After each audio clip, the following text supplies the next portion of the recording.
Bisaya, Bisaya, Bisaya, Bisaya, Bisaya, Bisaya. Bisaya, yun! Ataw tagtatan.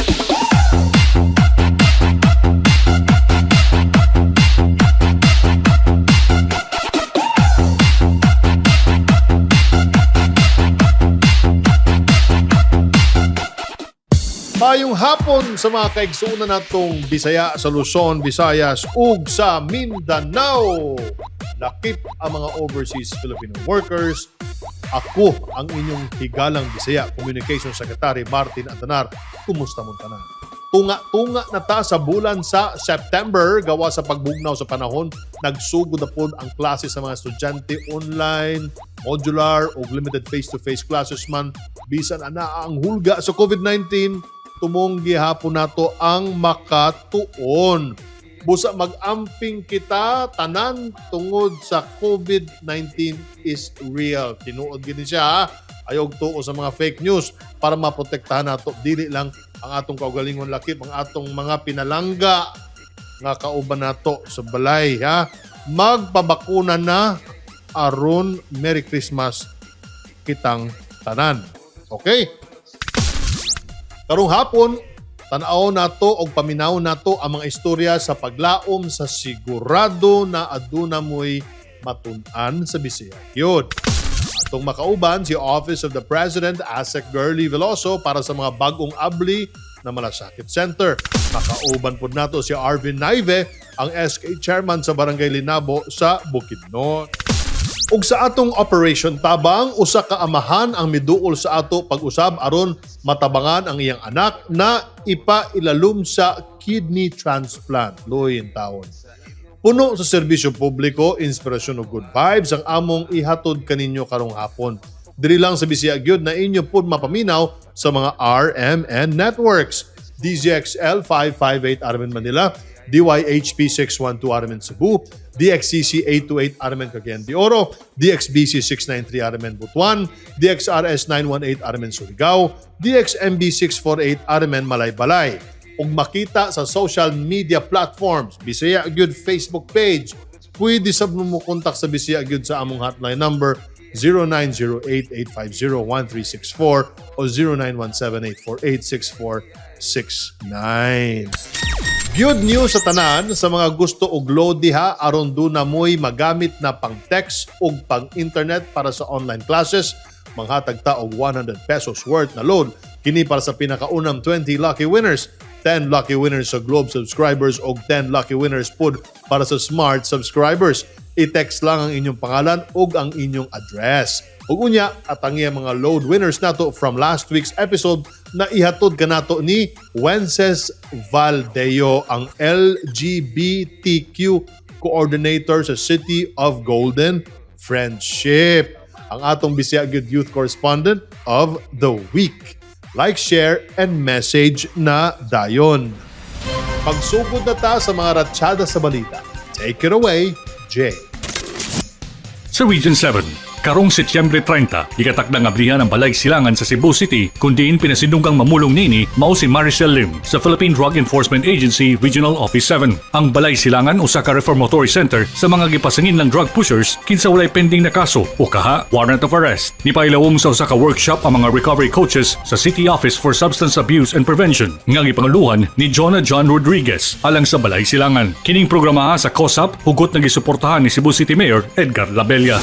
Sa Region 10, formal nga mitambong si City Mayor Eric G. Cañosa uban si Indigenous Peoples Mandatory Representative Kagawad Historiano Mantahino sa gipahigayon nga contract signing sa Indigenous People Scholars. Adunay 42 ka mga IP scholars ang makabenepisyo sa maong programa nga gikan sa Barangay Eureka, Sanggalan, Kalipay, Malinaw, Talisay, Libon, Pixaluhan, Lunaw, San Luis, Calagunoy, Tagpaco, Anacan, 18 ug 18-A. Mapasalamaton ang mga IP scholars sa suporta sa administrasyon sa sektor sa edukasyon alang sa assistance para sa tuition, uniform, mga libro ug uban pang mga panghinanglanon. Sa Region 13, Ang Department of Agriculture Caraga pinaagi sa ilang Gender and Development Program and Banner Programs, Livestock and High Value Crops Development Program, nagapod-apod og 320 ka mga usa ka bulang bisayang manok, 14 ka sako sa starter feeds, ug usa ka libo ka pakete sa binhi sa gulay ngadto sa 32 ka mga babaeng farmer leaders sa Butuan City niadtong Setyembre 16, 2021. Ang maong interbensyon sa DA mohatag og malangtaron nga panginabuyan sa mga benepisyaryo tungod sa gamay niini pang kapital ug daling panahon aron mokita. Mitambong sa maong distribusyon mao sila City Administrator Reynante Lisiata, City Councilor Omar Andaya ug mga personahe sa Butuan City Agriculture Office. Bisaya Gyud! Bisaya Gyud! Bisaya Gyud! Daghang salamat, Jay. Tulo ka mga bag-ong malasakit centers ang gilusad karong semana sa nagkadaiyang parte sa nasod. Duwa niini anaa sa Iloilo samtang ang usa anaa sa Quezon City. Dugang detalye ihatag kanato ni Assistant Secretary Gerly Veloso ikan sa Kabisayan. Maayong hapon kanimo, Asik Gerly. Daghang salamat Secretary Martin ug maayong hapon. Nangulo sa mga launching ang amahan sa atong Malasakit Center nga way lain nga si Senator Christopher Lawrence Kuya Bongo. Uban kaniya ang ihang kaabag sa pagtukod sa mga malasakit centers sa nasod na si Presidential Assistant for the Visayas, Secretary Michael Lloyd Dino. Ang ika-141st Malasakit Center anaa mahimutang sa West Visayas State University Hospital sa Haro, Iloilo. Ang mga opisyal sa Haro LGU ug nagdumala sa hospital midawat og 5 million pesos nga labing una nga Malasakit Fund o Socio-Civic Projects Fund gikan sa Office of the President. Lakip sa ilang nadawat ang 10 million pesos nga Medical Assistance for Indigent Patients program sa Department of Health. Samtang makapahimulos na usab ang mga residente sa Santa Barbara, Iloilo sa tabang nga mahatag sa Malasakit Center. Human gilusad sa Western Visayas Sanitarium ang ika-140th Malasakit Center. Gitunol usab ang OP Social Civic Projects Fund worth 3 million pesos ngadto sa hospital administrators. Laing 10 million pesos na DOH MAIP Program Fund ang ilang nadawat alang sa ilang mga pasyente sa hospital karong tuiga. Ang duha ka bag-ong Malasakit Center sa Iloilo mao ang ika-8 o ika-9 na Malasakit Center sa Western Visayas. Kini mao usab ang ika-128th ug 29th Malasakit Center sa Visayas. Samtang niadtong September 13 gibuksan usab ang laing Malasakit Center sa Quezon City. Ang ika-139th Malasakit Center sa nasod mahimutang sa Quirino Memorial Medical Center sa Project 4, Quezon City. Gidawat usab sa hospital administration ang 7 million pesos na Malasakit Fund ug 5 million pesos na DOH MAIP Program Fund. Ang Quirino Memorial Medical Center mao ang ika-76th Malasakit Center sa Luzon. As of today, anaanay 141 ka Malasakit Center sa tibuok nasod. 76 niini anaa sa Luzon, 29 sa Visayas ug 36 sa Mindanao.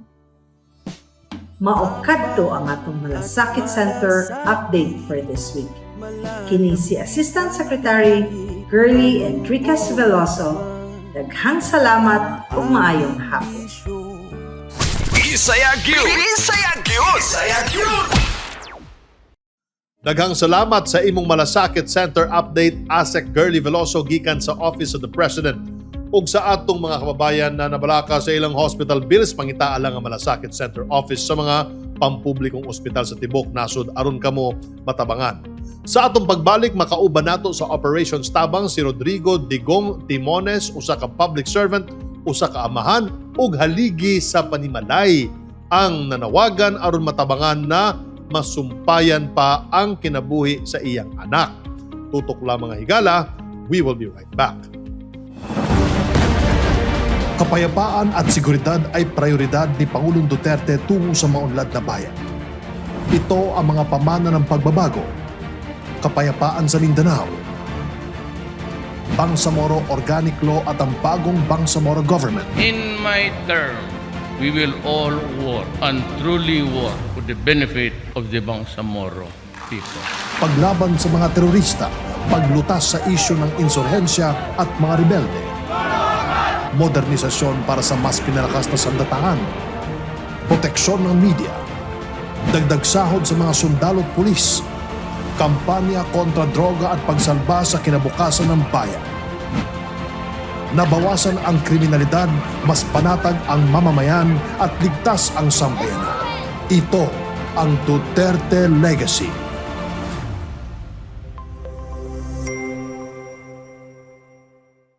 Bisaya Gyud. Bisaya Gyud. Bisaya Gyud.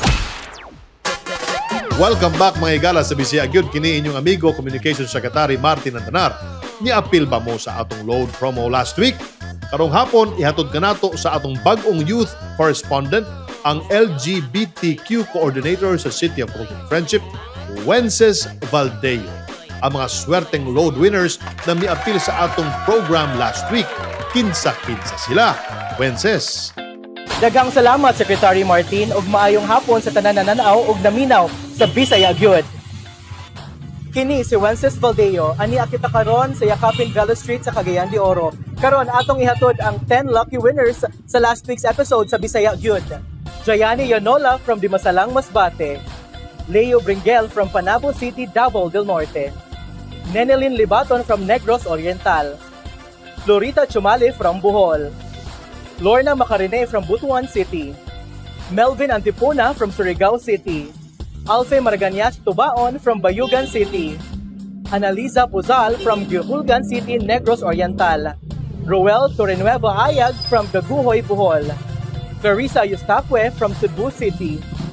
Bago ta magpadayon, kabalo ba mo nga naa ka karon dinhi sa VIP Hotel? Usas mga pinakakaraang hotel ning dakbayan sa Cagayan de Oro City. Na-establish ni atong July 20, 1970. The VIP Hotel, the heart of the city. Lucky winners sa last week's episode sa Bisaya Gyud. Jency Adanza from Zamboanguita, Negros Oriental.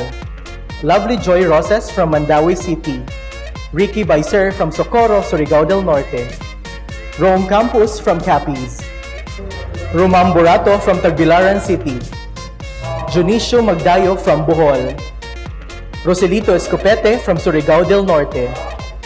Philip Villanueva from Argao, Cebu. Anyano Pongase from Cagayan de Oro City. Hilario Caga from Cagayan de Oro City. Palihog i-like o i-share ang Facebook page sa Bisaya Gyud, and you can also follow me on my social media accounts, Facebook Wences Valdeo, Instagram, Twitter, TikTok at Wences Valdeo. Once again, kini si Wences Valdeo nga nagpahinumdum, pabilin gihapon mag-follow sa health protocol sa pagsulod sa face mask, face shields, always social distancing ug pagpuyo sa balay, and don't forget your alcohol. Back to you, Sec Martin. Bisaya Gyud. Bisaya Gyud. Bisaya Gyud. Daghang salamat sa Gyud News Wences. Ug sa ato mga load winners, congratulations kaninyong tanan. Bisaya Gyud. Bisaya Gyud. Bisaya Gyud. Ni Serbisyo Isip Barangay Kapitan sa Barangay 9 sa Munisipalidad sa Malaybalay, Bukidnon. Usa ka amahan, usa ka padre di pamilya. Gawa sa pagserbisyo sa iyang mga kababayan, nanginahanlan sab og tabang aron malugwayan pa ang kinabuhi sa iyang anak na si Sniffy. Aron ato mabalaan ang tibuok istorya ug ang tabang gikinahanglan sa iyang anak, makauban nato karong hapon si Tatay Rodrigo Digong Timones. Mayong hapon kanimo, Tatay Digong. Ngayong hapon, sir. Kumusta ka mo diha? Kap, kumusta man ang inyong pamilya? Unsa pod ang atong panginabuhi si Sniffy, kapila man ni siya sa mga magsuon. Ako karon na kasamtangang kapitan din sa Barangay 9 ug aduna ko upat ka anak. Ug kana si Snippy, ikatulo na ako na siya kay ang kamagulangan babae, lalaki, then lalaki, upat na sila. So muna sila sa panginabuhian diri, samtangan kana si Snippy katrabaho kana diya sa Bukidnon State College University sa Malaybalay. Usa na siya ka member da sa BAC o sa Philippine Awards Committee diya sa University of Bukidnon. So sa pagkakaroon siya nasakit siya sa iyang kidney problem, no? Na wala na gyud function ang iyang kidney. Diya niya namatikdan ang iyang pagsakit diha na sa pagtrabaho niya diya sa Bukso sa Bukidnon State University.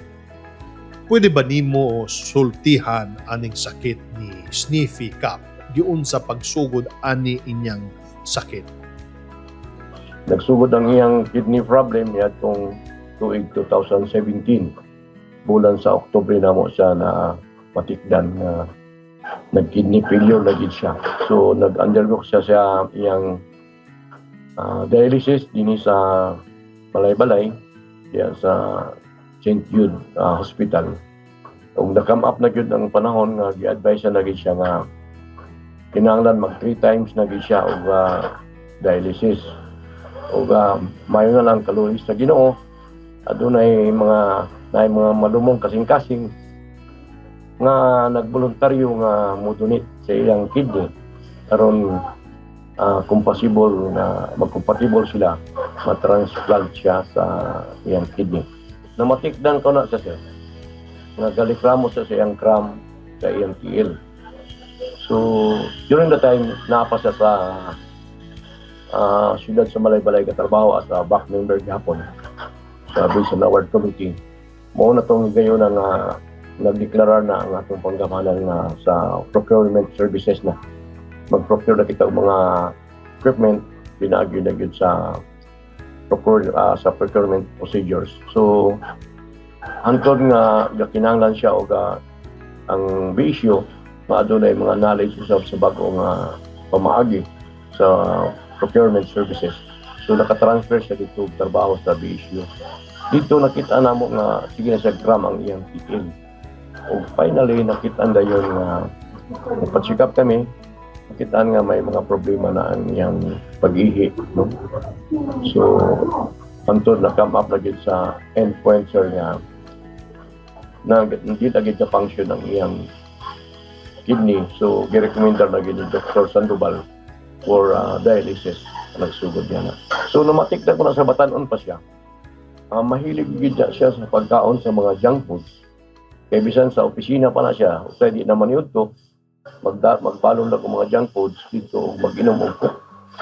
Ug dito pag uli sa balay, magkalikramo siya nga ang iyang TL na cram. Mo ginasa mo na matikdan ako bilang amahan nga katanaw permisya siya. Sa pagkakaroon, kumusta ang kondisyon ni Sniffy ug asa man siya naka-confine? Nagkanto kami sa Davao, i-repair kami dito sa mga espesyalista. Ug kita na mo si Dr. Badang, sa espesyalista sa kidney. Ug na siya diya doktor sa Davao Medical School Foundation. Ug diya po sa Davao Medical Metro Hospital. So dito nag-undergo na siya sa ilang mga laboratory test. Sa tanan nga mga test para mag-cross matching sila sa ng T-cells. Dito na ipadala sa Manila ug naipegayo na ang mga laboratory test. Ug karon ang sa donors na lang kung Tuesday nakuha na mo sila og T-cells ug ipadala na sa Manila for cross-matching sa ilang mga T-cells.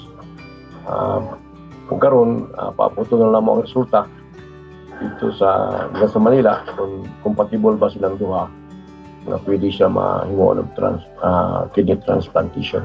Sa pagkakaroon sir na siya sa Davao no for 3 times dialysis dito sa DMSF sa Davao Medical School Foundation. Gabalin-balin sila usay sa Davao do kay tungod lagi ni atong pandemya karon kung adunay mga contact tracing sa DMSF ibalhin sila pag dialysis dito sa Davao do So sa pagkaroon sir right now, because sa Davao Doc, ibalhin na po sila kay na clear naman ang isolation sa DMSF. Naanakaroon sila sa DMSF sir. Si Sniffy usa ka single mom. Kinsa sad ang nag-alima sa iyang mga anak karon na naa siya ay sakit. Ang isa niya kaanak sir si Sinsi. Si Pioy. Nakaroon sa ako sir kay mo man akong pumiro nga apo. Nasa karon sa akong ako galimas sir. Kay di man pwede dito isagol sa iyang mama permanent kay online man siya sa Muslim University sa MSU. So diri siya sa ako karon nga online schooling. Mo dalaw lang na siya dito kung adunay weekend. Mo tanaw siya nga inahan sa Davao. Nanginahanglan ang inyong pamilya og dakong kantidad para sa operasyon sa inyong anak. Lakip na pod ang iyang pang-dialysis o rehabilitation. Human ang operasyon. Kap, ang inyo na lang panawagan kay Senador Go o sa mga tao nga gustong mutabang sa inyong pamilya. So, Senator, thank you so much. The first punong barangay nga imong gitagaan diri sa Balay-Balay. So, I need your help, Bong, sa expenses sa dialysis sa 3 times a week. O sa umangabot nga operation kung madayon man kung magmatch man ang ilang tissue nga tuwa karon sa Manila. So, lisod kayo apil ang injection ug tambal. Ug taga Balay-Balay man ako. Wala ko'y balay dito sa Davao. So, ga-board ko dito sa pad. So, kung doon na kay katabang baluko. Ang malasakit, gaingon na makatabang man sila pero dito na sa final billing. Ang ako lang ga problemahan ang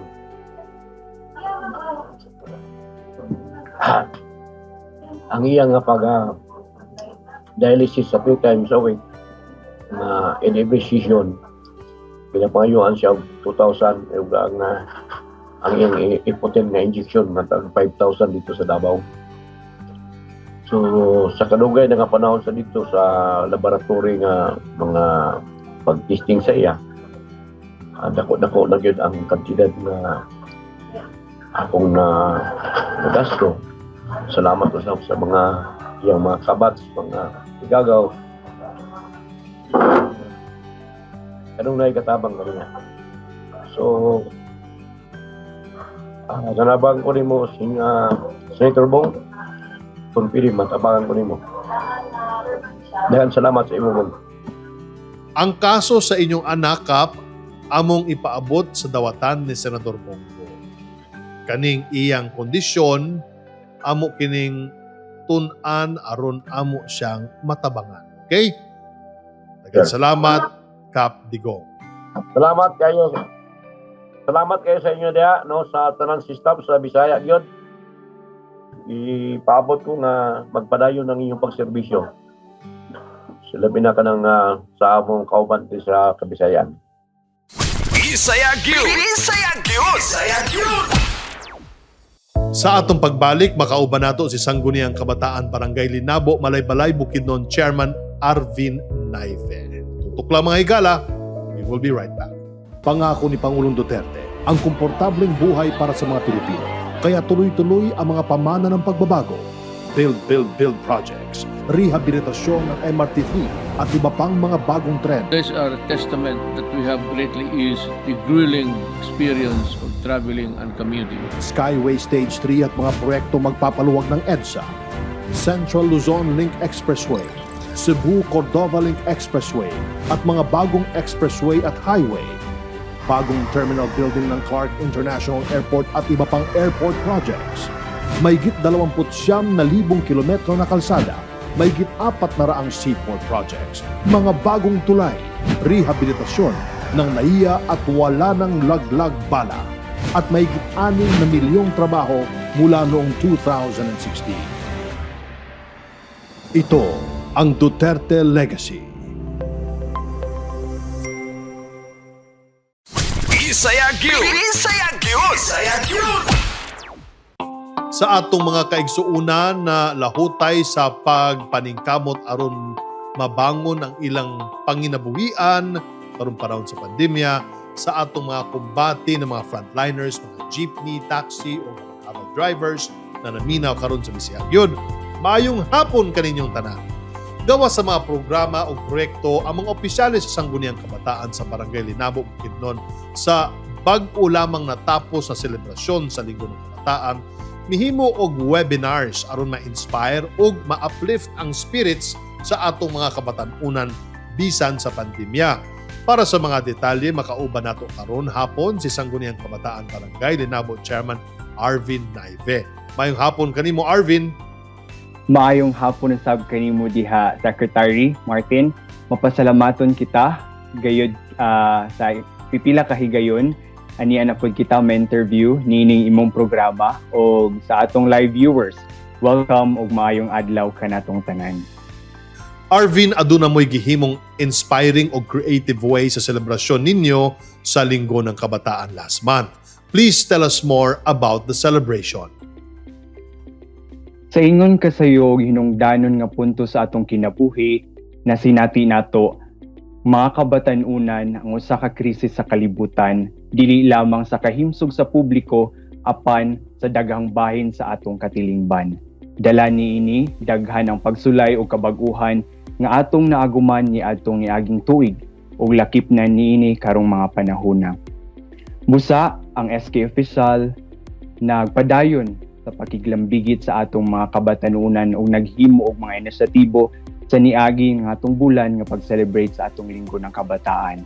Kami nagpahigayon og mga online contest sama sa essay making contest, TikTok challenge, o naapod kitay online debate, and sama sa imong giingon, Secretary, nagpahigayon kita og online webinar series nga ang tumong ang tinguha niini mao ang pag-empower sa atong mga kabatan-unan sa karon nga pandemic or crisis ang atong kakasinati. Secretary Martin. As an SK chairman and as a student of Bachelor of Laws, nakita nimo kung unsa ka importante ang edukasyon. Unsa-unsa ang inyong programa aron maalalayan ang inyong mga kabatan-unan sa ilang pag-eskwela. As a public servant and taking this legal profession, kita mipaabot og tabang sa 11 nato nga mga tunghaan diri sa atong barangay pinaagi sa atong programa nga New Normal SK Karunungan Program. Diin kita naghatag og mga educational supplies and materials niining mga eskwelahan. Ug usab atong gipahingusgan ang atong alternative learning system o ALS nga ato yung ma-reach out ang atong mga out of school youth nga mubalik pag-eskwela tabang niini sa ALS nga sila magpadayon sa ilahang future o pangandoy sa kinabuhi. Kita naghatag og mga portfolio og supplies tabang sa ilang pag-eskwela diha. Arvin, unsa pod ang mga assistance na gihatag ninyo sa inyong mga kababayan nga naapektuhan sa pandemya? Niining panahon na nakahibalo kita unsa ka importante ang pagtinabanga o bayanihan. Busa niini kita mipaabot og tabang sa pag-apod-apod sa mga food pack nga ang sulod mao ang bugas, noodles o canned goods o gatas nga sa mga lugar sakop sa atong komunidad usab makahatag og gamayng tabang kanila. Daghan kaayong tourism spots ang Bukidnon. Unsa sad ang inyong mga programa aron masiguro nga mamintinar ninyo ang kahapsay o kahinlo sa palibot?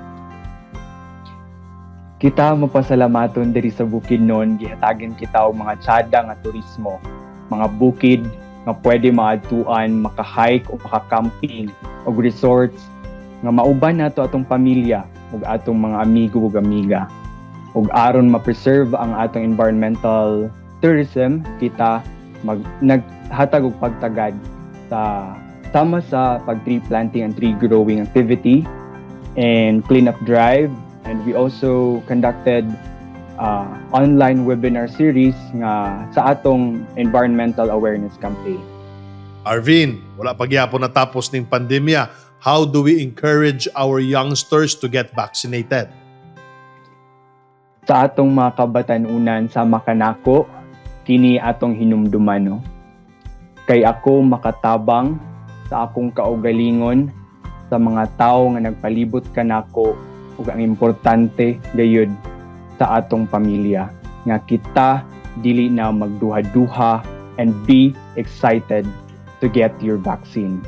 Ang imong mensahe sa mga kabatanunan diha sa tibuok Bukidnon. Ang pag-agi niini nga krisis na tinuod lang dili sayon. Ang pagpatol aron makita ang atong mga higala o pamilya o gawas nga kalibutan mahimo nga usa ka pakigbisog. Kita magpadayon nga magserbisyo sa atong komunidad uban ang dako nga kasing-kasing sa kining bag-o nga normal.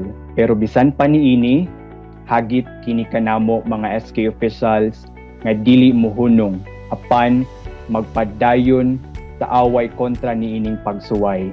Walay bisan unsa mang katalagman ang mudaog sa komunidad nga magtinabanga. Kami nahibalo nga malampos nato kini mga nga magkauban. Uban ninyo kami mga SK officials sa Barangay Linabo. Magpadayonon kita, bayanihan sa Barangay Linabo, Wihilas 1. Daghang salamat. Daghang salamat sa Sangguniang Kabataan Barangay Linabo, Chairman Arvin Naive. Bisaya Gyud! Bisaya Gyud! Bisaya Gyud! Mga higala, diri natapos ang inyong programang kanunay andam mutabang sa atong mga kaigsuonan Bisaya. Daghang salamat sa atong nakauban. Office of the President Asek Gerly Velosa. Arvin Naive, ang SK Chairman ng Barangay Linamo, Bukidnon, kay Tatay Rodrigo Digong Timones, ug si Wences Valdeo, ang atong youth correspondent sa Cagayan de Oro City. Magkita na sadta sunod Sabado, dali lang sa Bisaya Gyud na inyong madunggan sa DZXL 558 Armin Manila, DYHP 612 Armin Cebu, DXCC 828 Armin Cagayan de Oro, DXBC 693 Armin Butuan, DXRS 918 Armin Surigao, DXMB 648 Armin Balay-Balay. Ug makita sa social media platform sa Armin Facebook ug Bisaya Gyud Facebook page. Palihog sad og like, follow, share, and message sa among Bisaya Gyud social media accounts. Facebook page at Bisaya Gyud PH, Instagram Bisaya Gyud, ug subscribe, share, and comment sa among YouTube channel Bisaya Gyud. Pwede sad mo kontak sa Bisaya Gyud sa among hotline number 0908-850-1364, 0917-848-6469. Ako ang inyong igsuon og higalang Bisaya. Communication Secretary Martin Andanar, amping pirmi og magampo og magkita-kita tag-usab mga bay. Dili lang sa Bisaya Gyud. Bisaya, Bisaya, Bisaya, Bisaya, Bisaya, Bisaya. Bisaya, Gyud!